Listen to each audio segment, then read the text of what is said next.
Бізде первый запуск болғалы жатырған еді, бірақ өкінішке орай тоқ жағын орап болғаннан кейін біз компьютерге салдық. Компьютерде нетіне исправности тоқ жағынан бәрі дұрыс, бірақ бізде көрсетіп тұрған бір ошибка болды. Дұрысына заслонканы көрсетіп тұр, и сосын зажигание көрсетіп тұр. Сонымен сөйтіп клапан крышканы ашып қарасақ, опаля деп. Андай бір сюрприз шықты ғой. Мынаның басы жоқ. Енді қазір общем айтқанда бұнды ауыстыратын боламыз. Коромыслы чищіп аламыз, клапанды қайтып регулировка жасайтын боламыз, меткісін алып келеміз. Содан кейін бұйырса видеоның жалғасы болады қазір. Так, в общем, бізде біреу мынандай болды. Сосын біреу өтіпті, адам шошитындай жағдайда мынандай. Не, в общем, екеуі сынып шықты. Қазір 8-інде ауыстырамыз. Так, в общем айтқанда коромыслер ауысты, который поврежденный коромыслер, сосын регулировочный болттың біреуі кетіп қалған екен, ол біреуін де ауыстырдық. Қазір бізде дәл осы клапан крышканы жаппастан бұрын бір қызық көретін боламыз. Мәселе осылай. Заводи, Гордаш!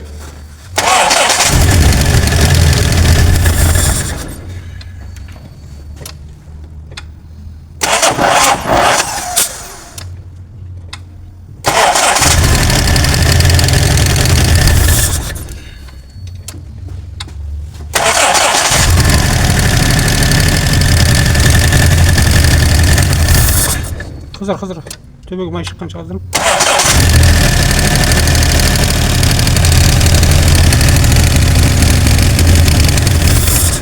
Төбеге май шықпай отыр ғой мына. Май келді ғой. Қолымда ал.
Так, компьютердің диагностиканы тығып қойдық, қазір бензин насосының ауысты.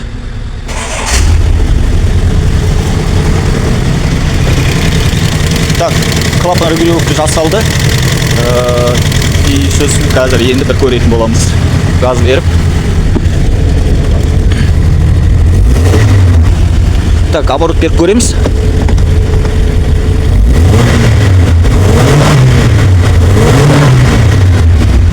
Оборот бәрі әдем алып тұр.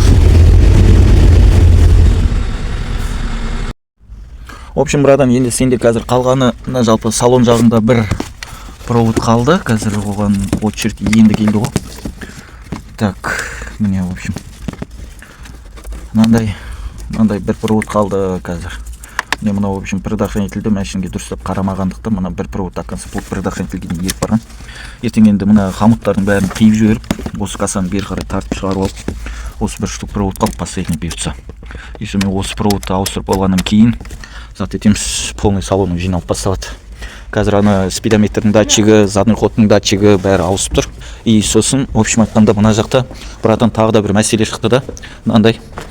Так, в общем айтқанда өзіңнің дросельный заслонкаң жұмыс жасамайды. Мынау ішіне замыкка тиіп отыр. Мен, в общем, өзімдегі дросельный заслонка бар еді. Соны салып, қазір сонымен қыздырып тұр. Мына дросельный заслонканың бағасы, в общем, 30 мың болады. Өткендегі айтқан жұмысқа тағы да 30 мың қосылады.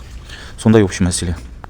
Газелеген жарықтықты салоннан алған кездері ана таңертең қызып тұрады шығар. Одан кейін таңертең 1 қуасың, 2 қуасың, 3 қуасың, 4 қуасың, өзің шаршап кетесің. Может быть, кейбіреуде 2 қуғанда тұруы мүмкін да, бұл уже. Негізінде тоқ жағына бәріне дұрыстап қарап жүрсеңіз, бұл газель деген көлік на холодный қазір уже мана қыздырғанымызбен, уже қазіргі міне қыздыруымыздың арасында бір 3 сағат уже уақыт өтті. Қазір -7 гараждың ішінің өзінде -4-ті көрсетіп тұр қазір да. Вот. Газель деген көлік негізі бәрі дұрыс болып тұратын болса да, вот. Дәл осындай болып негізінде қызуы керек. Бісміллә деп тұрып кәнекей. Дәл осылай қызып жұмыс жасау керек қой бұл көлік.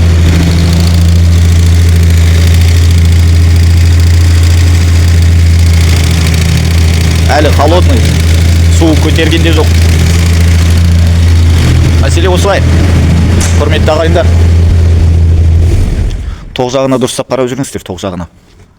Ертең завершение болады. Завершение болғаннан кейін тағы осы видеоның ең соңғы нүктесі қойылатын болады. Мынау перед последний видео. Бұл газелімізде ала берсе тоқ жағы полностью бітті.